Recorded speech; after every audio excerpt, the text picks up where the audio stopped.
Bonjour à tous. Alors, aujourd'hui, une vidéo sur le cours sur la logique et les méthodes de calcul. Alors, commençons tranquillement. Une proposition en logique, première définition, c'est un énoncé qui peut être soit vrai, soit faux. Relativement facile. Vous avez des connecteurs logiques, c'est ça qui est très important entre les différentes propositions, qui peuvent être des et, des ou, des impliques ou bien des équivalences. Alors, prenons tout de suite la notion d'implication. A implique B, ça veut dire si la proposition A est vraie, alors la proposition B est correcte. Par exemple, vous êtes admis à un concours, ça implique que vous soyez admissible. Tout de suite, une première proposition intéressante en logique ici. Si vous avez l'implication A implique B, vous avez alors ce qu'on appelle la contraposée de cette proposition, qui est non B implique non A. Non B implique non A, on peut l'illustrer ici. Si malheureusement on n'est pas admissible, eh bien automatiquement non A est vrai, c'est-à-dire que nous ne sommes pas admis. Ok, bon ça c'est évidemment le cas le moins cool. On va essayer de faire en sorte que vous soyez admissible d'abord, puis admis. Donc vous voyez que admis implique admissible. Et attention, la réciproque n'est pas forcément vraie. Hein. Admissible n'implique pas forcément admis, malheureusement. Alors après, si vous vous préparez bien aux oraux, tout ça, ça peut finir par être équivalent. Mais pour l'instant, admissible, ça n'implique pas admis. Donc faites attention à ne pas confondre la réciproque d'une proposition avec sa contraposée. A implique B, si on a cette implication qui est correcte. La réciproque, c'est B implique A, elle n'est pas toujours vraie. En revanche, non B implique non A. Voilà, donc ça c'est la première chose à savoir. Et la deuxième chose qui est intéressante, c'est le raisonnement par équivalence. Et là, je vous propose de prendre tout de suite un premier exercice qui est montrer que quel que soit l'entier naturel n non nul, 2n plus 1 divisé par racine de n plus 1 est supérieur ou égal à 1. Exercice relativement est inférieur ou égal à 1, pardon, relativement classique. Alors, pourquoi je dis classique? Parce que des inégalités, vous allez en avoir plein dans n'importe quel sujet, et il faut tout de suite savoir comment travailler face à une inégalité. Qu'est-ce qu'on peut faire ici? Premier réflexe d'un candidat classique, on va dire, il passe un de l'autre côté, il essaie de montrer que c'est négatif, éventuellement il étudie la fonction qui a x associe 2x plus 1 sur racine de xx plus 1, en la dérivant par exemple, ça fait des calculs horribles. Ou alors il se dit tiens il y a un pour tout n, donc hop, pourquoi pas une récurrence? Je ne sais pas s'il y en a certains parmi vous qui pensent à une récurrence à cause du fait qu'il y a un pour tout n. Ça, ce n'est pas une bonne démarche, parce que pour qu'un raisonnement par récurrence soit intéressant, il faut pouvoir passer du rang n au rang n plus 1. Et là, on ne voit pas vraiment ce qui nous permettrait de passer facilement du rang n au rang n plus 1. En fait, ce qu'il faut faire ici, correction, alors on va d'abord se donner un entier naturel n non nul, c'est raisonner par équivalence. C'est-à-dire simplifier notre problème. Allons-y. 2n plus 1 sur racine de nn plus 1 est inférieur ou égal à 1 si et seulement si 2n plus 1 est inférieur ou égal à racine de nn plus 1. C'est-à-dire on passe tout au carré, on passe tout, multiplie par racine de nn plus 1 qui est positive, donc on peut le faire. Ensuite, on passe tout au carré. Alors pourquoi je passe au carré? Très simplement parce que j'ai une racine, je veux m'en débarrasser.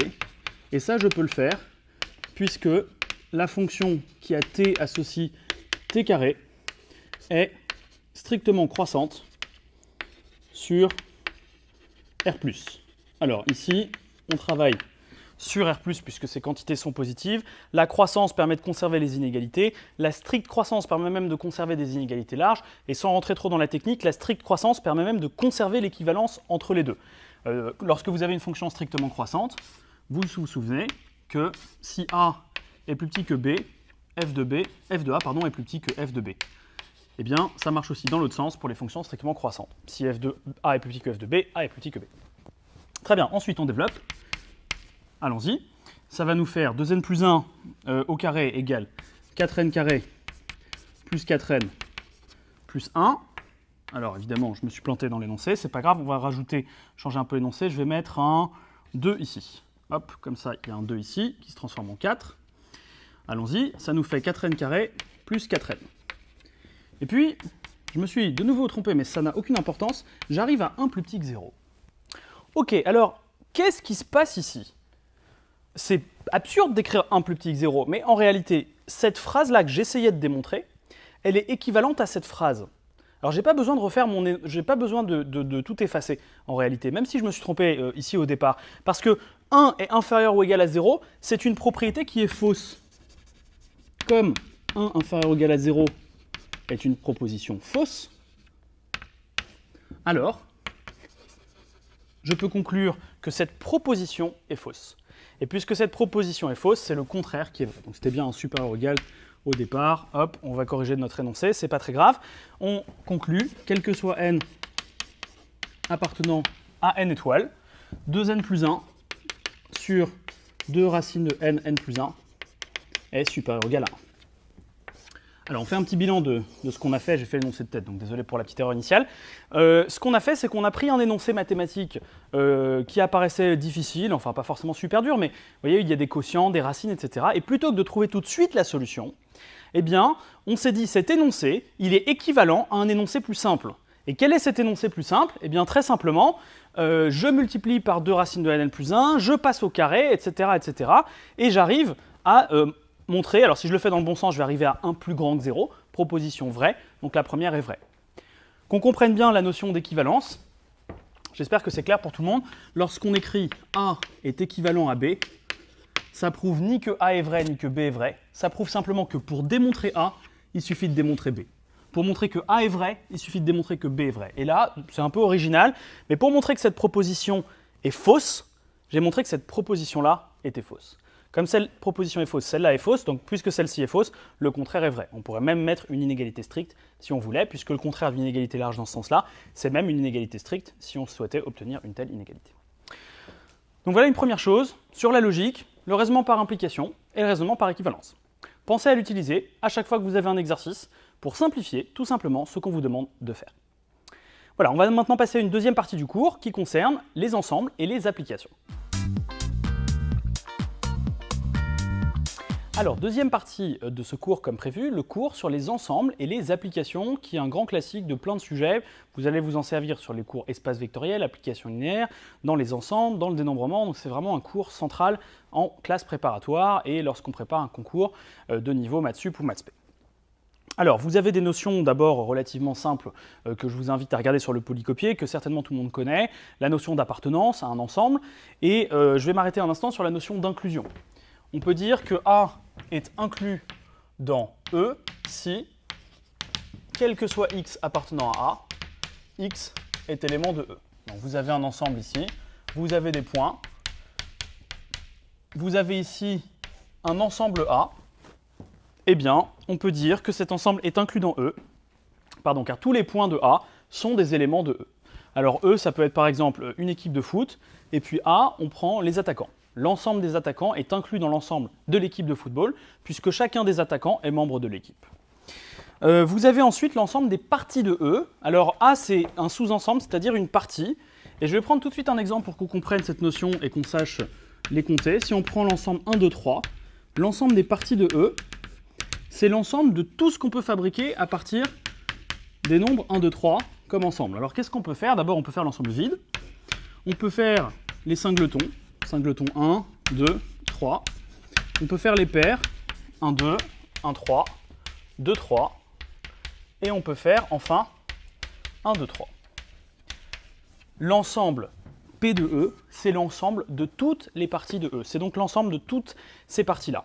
Alors si on voulait compter le nombre d'éléments qu'il y a dans P de E, d'abord je peux le faire à la main, 1, 2, 3, 4, 5, 6, 7, 8. Mais on sent qu'on peut le faire de façon un peu plus systématique. Compter d'abord la partie vide, compter les parties qui contiennent un seul élément, compter les paires et compter la partie qui contient tout.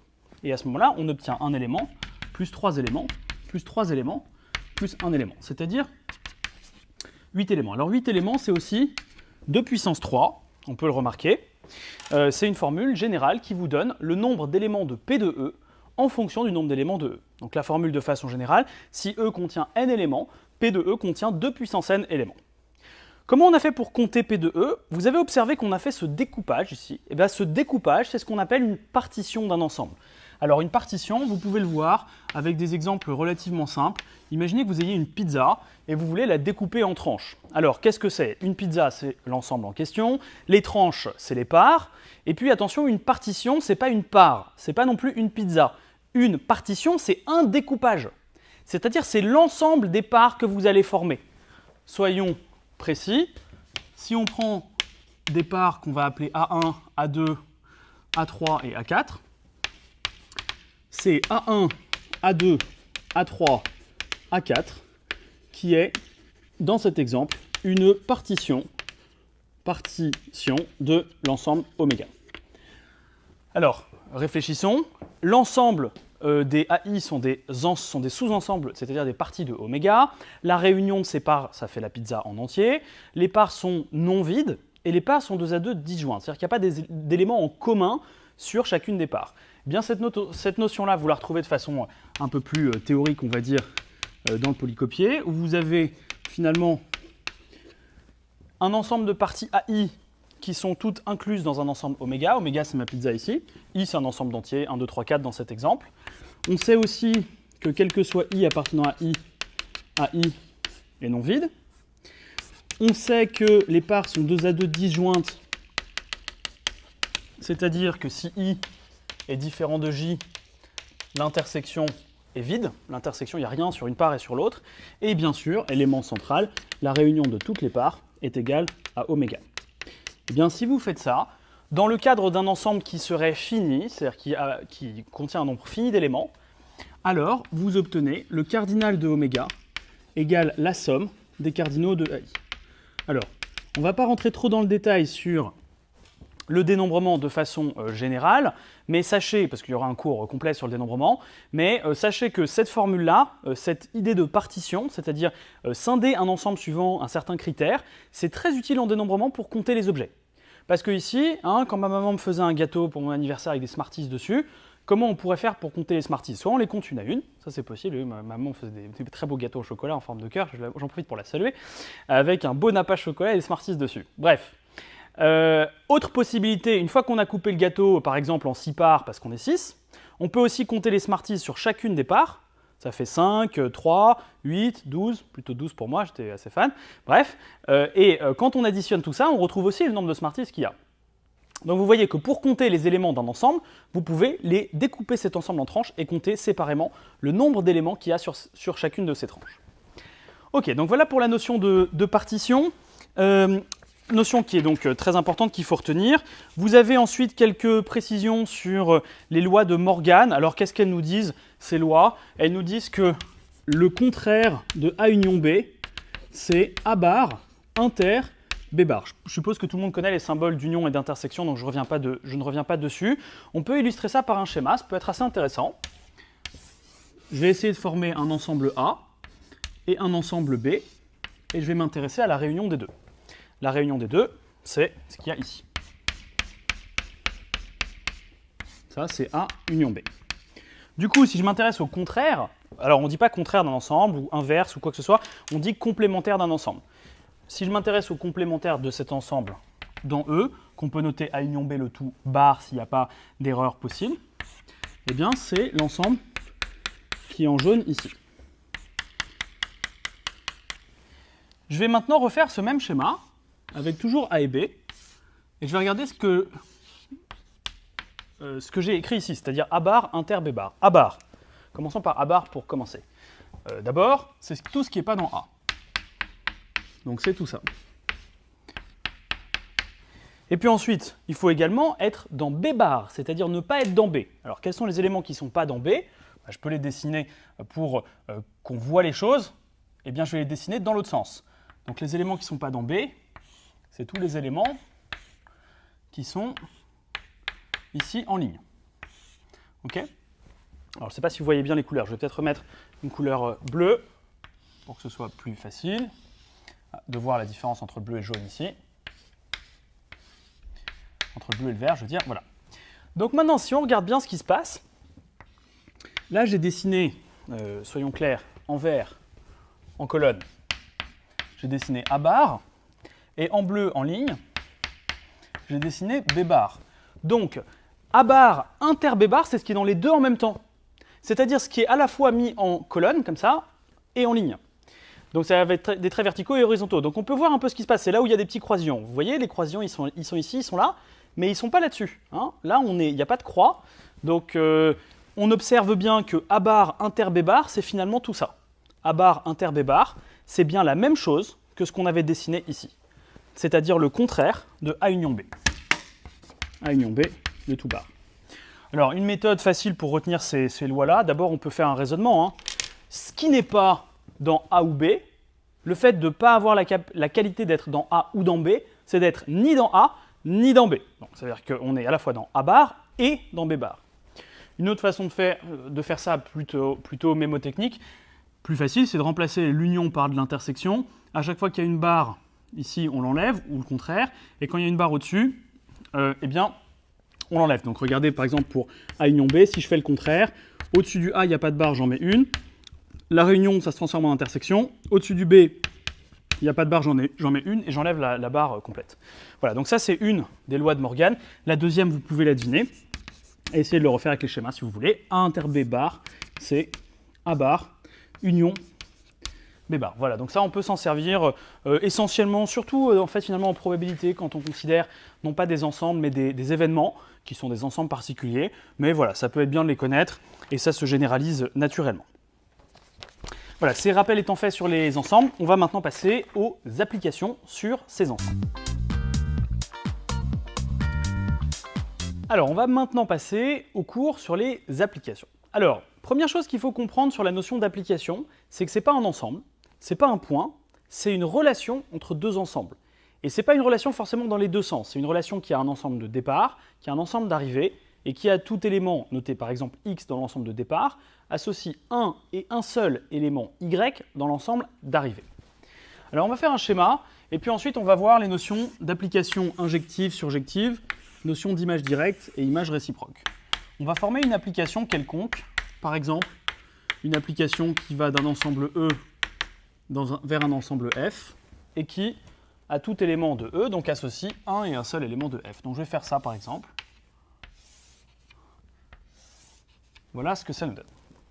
Alors, première chose qu'il faut tout de suite vérifier, c'est que si on veut parler d'une application, on a bien tous les éléments qui ont une seule image. Déjà, il n'y a pas de deux images. Ça n'aurait aucun sens. Parce que si par exemple f de 2 égale 3 égale 5, ça fait 3 égale 5, ça pose problème. Donc toujours une seule image. Et par ailleurs, qu'il y ait bien une image. Par exemple, si vous prenez un point ici qui n'a pas d'image, on ne peut pas appeler ça une application. Alors, pour être très précis, on appelle ça en fait une fonction dans ces cas-là. Et je prends un exemple, la fonction inverse, définie sur R, entre guillemets, me pose problème, parce que précisément, 0 n'a pas d'image par rapport à la fonction inverse sur R. 1 sur 0 n'existe pas, autrement. D'accord? Donc, ce que vous pouvez faire à ce moment-là, c'est vous intéresser, c'est ce qu'on fait en général, au domaine de définition de la fonction. Et une fois que la fonction, vous l'avez définie sur R étoile, c'est-à-dire que vous avez restreint le domaine de départ à l'ensemble R étoile des points qui admettent une image, eh bien c'est comme si en fait ce point vous ne le considériez plus, et jusqu'à la fin de votre étude, par exemple de dérivée, de signe de sens de variation, etc., vous ne considérez plus ce point-là. Donc qu'est-ce qu'on a fait? On a transformé une fonction, où 0 n'admettait pas d'image, en une application, où cette fois-ci tous les éléments de l'ensemble de départ ont bien une et une seule image. C'est seulement lorsque vous êtes dans ce cadre que vous pouvez éventuellement réfléchir au caractère injectif ou surjectif des objets en question. Donc déjà, vérifiez que vous êtes bien en présence d'une application. Je dis ça parce que souvent, on confond l'ensemble de départ et l'ensemble d'arrivée. Ceux qui savent déjà ce que c'est qu'une injection savent qu'une application est injective si tout élément de l'ensemble d'arrivée admet au plus un antécédent. Eh bien, parfois, il y a des confusions entre ensemble de départ et ensemble d'arrivée. Hein, donc, il faut éviter ces confusions. Là, déjà, on est en présence d'applications. Alors, on va donner tout de suite quelques définitions. La première chose, c'est la notion d'image directe. Si on a une partie A qui est incluse dans l'ensemble de départ, on peut s'intéresser à son image directe, f de A, et c'est en fait l'ensemble de tous les f de x, où x appartient à A. Ça, c'est une écriture dite en compréhension. On peut l'écrire aussi en extension, comme ceci. C'est l'ensemble des y dans f qui admettent un antécédent dans A. Donc, l'ensemble des éléments y de f, tel qu'il existe un antécédent dans A à cet objet. Faisons-le tout de suite avec un schéma, parce que ce sera beaucoup plus facile de le comprendre. Si je m'intéresse à cette partie A ici, cette partie A, eh bien l'image directe de A, c'est, dans cet exemple, ce singleton ici. Ça, c'est f de A, l'ensemble des points, en l'occurrence, il n'y en a qu'un seul ici, qui admettent un antécédent dans A. Par exemple, ce point-là, il n'admet pas d'antécédent dans A. Ce point A, ce point non plus. Ce point non plus. Dit autrement, c'est bien l'ensemble de tous les f de x où x se balade dans A. Vous prenez x qui varie ici, c'est-à-dire qui décrit A. Les f de x, ça décrit qu'un seul objet dans l'exemple que j'ai pris. Passons maintenant à la notion d'image réciproque. Donc l'image réciproque, cette fois-ci, si on parle d'image réciproque, c'est qu'on parle plutôt de l'ensemble d'arrivée. On va considérer un ensemble B qui est inclus dans F, et on va s'intéresser à F-1 de B. Alors F-1 de B, c'est par définition l'ensemble des X dans l'ensemble de départ, dont l'image est dans B. Alors faisons là aussi un exemple. Si vous prenez un sous-ensemble de votre ensemble F, par exemple, celui-ci. Je vais prendre cet ensemble-là. Ça, c'est l'ensemble B. Eh bien, l'image réciproque de B, c'est l'ensemble de tous les éléments de E dont l'image appartient à cet ensemble-là. Donc, si je veux le faire correctement, je m'aperçois que cet élément est dedans, puisque son image est dans B, cet élément-là n'y est pas, et ces deux-là y sont.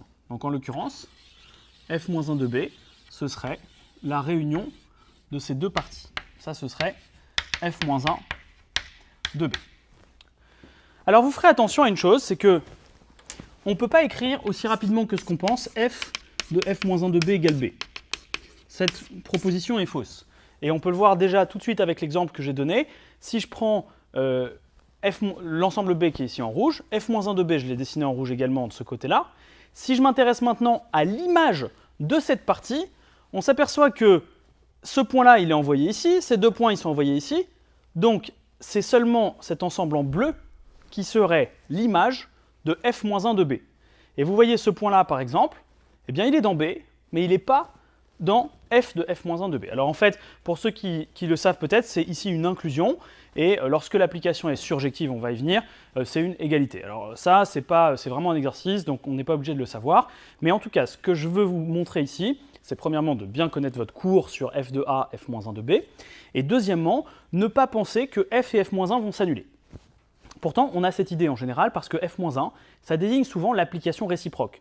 L'application réciproque, par exemple, le contraire du carré, c'est la racine, le contraire de l'exponentielle, c'est le logarithme, ce genre de choses, et où là, on sait que quand on applique deux fonctions de suite, on revient au point de départ. Sauf que, attention, ici, F-1 n'est pas une application bijective, il n'y a pas de réciproque spécifiquement. Pourquoi il n'y a pas de réciproque? Parce que ce point-là, par exemple, il n'admettrait pas d'image, et ce point-là, il admettrait 3 images. Donc il n'y a pas de réciproque, il n'y a pas de fonction F-1. Ça n'empêche pas cette notation d'exister. B n'est pas un élément, c'est un ensemble dans l'ensemble de départ. Donc différence ici, F-1 de X, ou F-1 de Y, disons. Ça n'existe pas parce que F-1 n'existe pas, il n'y a pas d'application réciproque. En revanche, F-1 de B, où B est un ensemble, ça existe. Voilà, alors maintenant, on va travailler sur la notion d'application injective et application surjective, et on va donner ces définitions d'abord. F est injective si, quel que soit x et x' appartenant à E, nous avons l'implication f de x égale f de x' implique x égale x'. Ok, ça paraît un peu bizarre comme ça, on ne comprend pas trop cette implication. Alors il faut tout de suite illustrer par un exemple. Je vais dessiner le graphique, la représentation, une représentation, disons, d'une application qui serait injective. Et je vais dessiner ceci par exemple. On fera une synthèse après, bien sûr, de injectif et surjectif, voir dans quelle situation s'applique ceci ou cela. Une application injective, c'est une application de E dans F, telle que si deux éléments sont différents, leurs images sont différentes. Pour tout x et x' de E, si x est différent de x', alors f de x est différent de f de x'. En gros, en français, pour bien comprendre ce qui se passe, deux éléments n'ont pas la même image. Deux éléments différents n'ont pas la même image. Okay ? Mais en maths, on ne travaille pas trop avec ce symbole différent, c'est pas très pratique. Okay ? Donc du coup, ce qu'on va faire, c'est qu'on va travailler par contraposer ici, comme on l'a vu dans le cours, dans la partie du cours concernant la logique, plutôt que de montrer que A implique B, la définition nous invite à montrer que non B implique non A.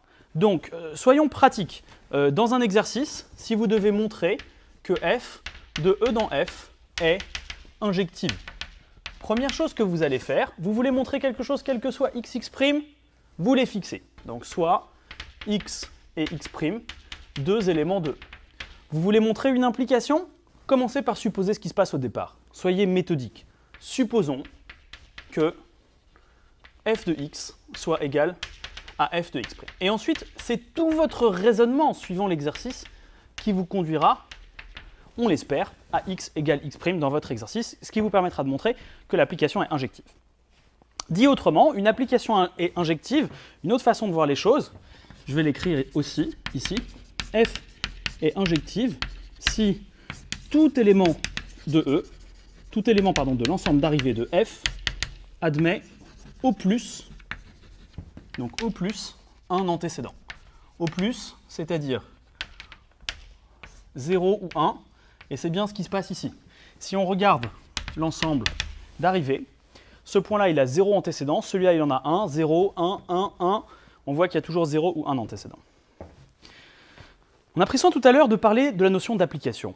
Soyez bien clairs, ce ne sont pas les éléments de l'ensemble de départ qui admettent tel ou tel antécédent, ce qui d'ailleurs n'a pas de sens. Pour les éléments de l'ensemble de départ, on parle plutôt des images. C'est bien l'ensemble des éléments de l'ensemble d'arrivée, c'est-à-dire de f. Okay, puisque d'abord, avant de parler d'injection, de surjection ou de bijection, c'est de toute façon des applications. Donc il n'y a pas de débat, l'ensemble des éléments de E admettent tous une et une seule image de toute façon. Donc il n'y a pas lieu de faire une distinction sur E. Faites attention, parce que ça c'est une erreur qui est assez courante. Ok, on va passer à la notion d'application surjective. Alors c'est la même chose, je vais effacer ça. Simplement, il y a une petite différence, c'est que cette fois-ci, ce n'est pas au plus un antécédent pour les éléments de f, mais au moins un antécédent. Faisons la définition.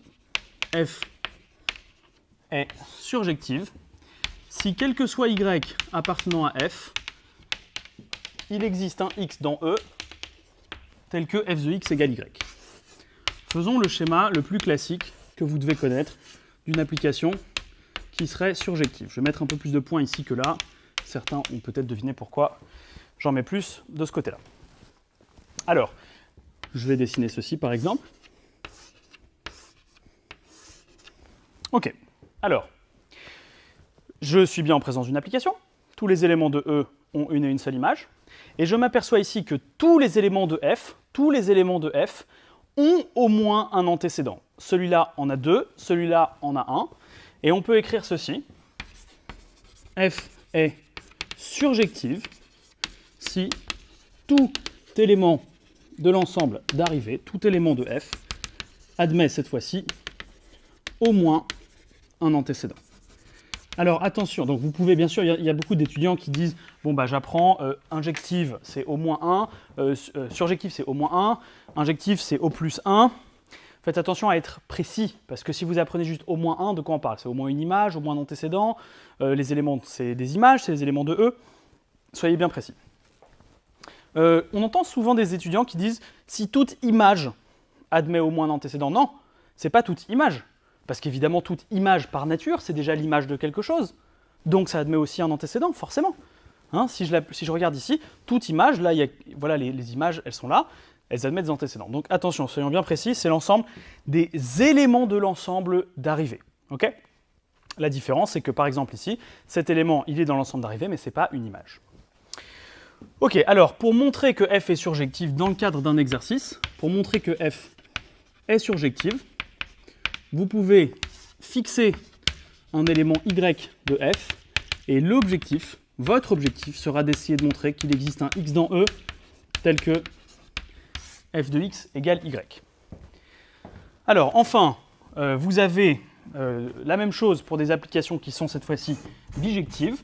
Alors une application va être bijective si elle est, vous l'avez deviné, à la fois injective et surjective. Et qu'est-ce qui va se passer maintenant? Bien, vous allez avoir un ensemble de départ et un ensemble d'arrivée qui vont contenir, si ce sont des ensembles finis, le même nombre d'éléments. Et cette fois-ci, vous pouvez faire des correspondances de E dans F de sorte que tous les éléments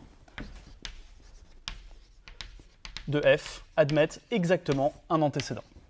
Donc tout élément de f, pour tout y appartenant à f, il existe un unique x dans E, tel que f de x égale y. Dit en français, tous les éléments de f admettent un et un seul antécédent, c'est-à-dire à la fois au plus 1 et au moins 1. Donc on comprend que l'application elle est à la fois surjective et injective, donc c'est une technique. Alors pour montrer que f est bijective dans le cadre d'un exercice, pour montrer que f est bijective, vous pouvez d'abord appliquer cette définition, prendre un y appartenant à f, essayer de savoir si cette équation admet une unique solution. Donc qu'est-ce qu'on va faire? On va prendre cette équation et on va essayer de la résoudre jusqu'à ce qu'on trouve x en fonction de y. Et si on trouve x en fonction de y, alors cette fonction-là, c'est ce qu'on appellera la fonction réciproque. Et cette fois-ci, ça marche bien. On peut partir de f et revenir à e avec la fonction réciproque, puisque justement, ici, c'est la fonction qu'on appelle f-1. Chaque élément de l'ensemble d'arrivée admet bien un et un seul antécédent. Alors ça, c'est une première technique possible. Parfois, on n'arrive pas à faire la résolution, hein, mais on peut essayer parfois de montrer quand même qu'il existe un et un seul antécédent. Je vous donne un exemple avec le théorème des valeurs intermédiaires. On ne va pas faire de la théorie sur les fonctions aujourd'hui, donc on va prendre un exemple. Vous êtes au ski à 1000 mètres, vous avez votre copain qui est à 2000 mètres, et puis vous êtes sur un téléphérique qui ne fait que monter. Qu'est-ce qui va se passer? Eh bien, par exemple, on peut montrer que le point 1528 mètres admet un et un seul antécédent. C'est-à-dire que vous allez passer une seule fois par cette altitude. Soyons logiques, vous êtes à 1000, vous passez à 2000 et ça monte. Donc qu'est-ce qui se passe? 1538 qui est au milieu, vous allez le couper forcément une et une seule fois. Alors, si on veut faire le lien avec le cours sur les fonctions, vous avez une application ici qui est bijective. Plus précisément, l'application qui vous donne votre hauteur en fonction du temps, elle est strictement croissante. Elle est continue parce que je ne fais pas de saut comme ça dans l'espace. Et une fonction strictement croissante et continue, eh bien, est une bijection de l'ensemble de départ, de l'intervalle de départ vers l'intervalle d'arrivée. Donc ça, on reverra dans le cours sur les fonctions, mais vous voyez, on n'est pas toujours obligé de résoudre vraiment cette équation. Parfois, on peut savoir qu'il y a une seule solution, même sans forcément la résoudre. Ok, une autre technique pour montrer que f est bijective, c'est évidemment de montrer directement que f est injective, puis que f est surjective. C'est un peu lourd, donc si on peut éviter ça, c'est évidemment mieux. J'attire votre attention sur le fait que ces notions d'application injective, surjective et bijective, ce sont des notions qui interviennent beaucoup en algèbre linéaire. Vous avez très souvent l'étude des applications de E dans F avec E et F des espaces qui peuvent être quelconques, et souvent on se demande si F est injective ou bijective. Vous avez dans le chapitre application linéaire des méthodes supplémentaires à celle-ci, avec le noyau, l'image pour ceux qui le connaissent, caractérisation des isomorphismes, etc. Ne faisons pas le cours en avance, mais des méthodes qui parfois permettent d'éviter la démonstration classique normale, on va dire. Donc sachez que cette définition doit être connue, mais qu'il existe aussi d'autres méthodes dans les chapitres liés à l'algèbre linéaire. Alors, ce que je voulais vous dire également, c'est simplement dans quel cadre une application injective et surjective de façon imagée. On va imaginer que vous ayez ici... alors, il faut comprendre ce que c'est qu'une application. C'est un lien vraiment entre deux ensembles. Donc, si là, par exemple, je prends des Indiens qui tirent sur des bisons, réfléchissons et essayons de comprendre quand est-ce que cette application, qui à chaque Indien associe le bison qu'il a choisi, on imagine bien la situation, chaque Indien... il a une et une seule flèche, et il vise un bison. Ok. Quand est-ce que cette application est injective? Elle est injective si chaque Indien, il a un bison différent à tuer.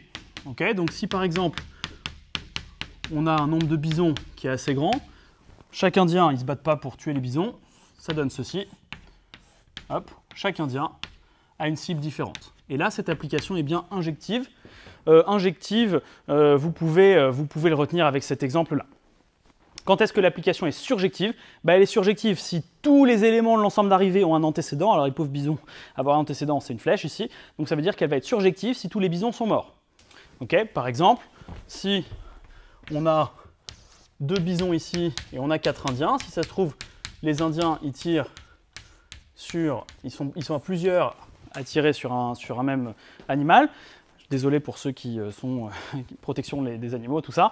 Pour l'exemple, on va quand même prendre cet exemple-là. À ce moment-là, eh bien, l'application va être surjective. Et enfin, à quelles conditions va-t-elle être bijective? Eh bien, si à chaque indien, on peut associer un bison, mais à chaque bison, on peut associer un indien. Donc il faut qu'il y ait exactement le même nombre d'indiens et le même nombre de bisons. C'est pour ça qu'on avait 4 éléments de chaque côté. Et il faut bien que tous les bisons admettent un et un seul indien comme antécédent. C'est-à-dire que chaque indien vise un seul bison, et il n'y a qu'une seule flèche qui vise un bison, puisqu'ensuite, du bison, on peut remonter à l'indien. Ok ? Voilà, donc voilà avec ce petit exemple, une petite synthèse de quand est-ce qu'une application est injective ou surjective. Pour les exercices, bien sûr, vous devez vous entraîner, donc faire un certain nombre d'exercices classiques. Je vous conseille, comme d'habitude, de commencer par des exercices basiques. Vous prenez f de x égale 2x défini de n dans grand N, par exemple. Vous prenez f de x égale x plus 3 défini de z dans z. Vous prenez, voilà, prenez ce que vous voulez, mais prenez des petits exemples. Il y en a dans le polycopier, il y en a d'autres que vous pouvez inventer ou trouver un peu partout pour démontrer ça. Et vous devez être très méthodique. Ne pas confondre l'ensemble de départ et l'ensemble d'arrivée, et savoir bien comment faire pour commencer la rédaction sur ces exercices qui sont extrêmement classiques. Voilà, je vous souhaite à tous un bon travail. N'hésitez pas à nous contacter si vous avez des questions sur ces notions-là, parce qu'on peut totalement comprendre qu'elles soient encore un peu théoriques à ce stade. J'espère qu'avec cet exemple, vous avez mieux compris cette notion d'application injective et surjective. Revenez aussi un instant, si vous en avez besoin, sur la notion d'image directe et d'image réciproque, puisque c'est deux notions qui sont également importantes dans ce cours et qu'il faut bien maîtriser pour les exercices sur les ensembles. Voilà, nous avons terminé ce cours sur les ensembles. Je vous souhaite bon travail à tous et à très bientôt. Au revoir.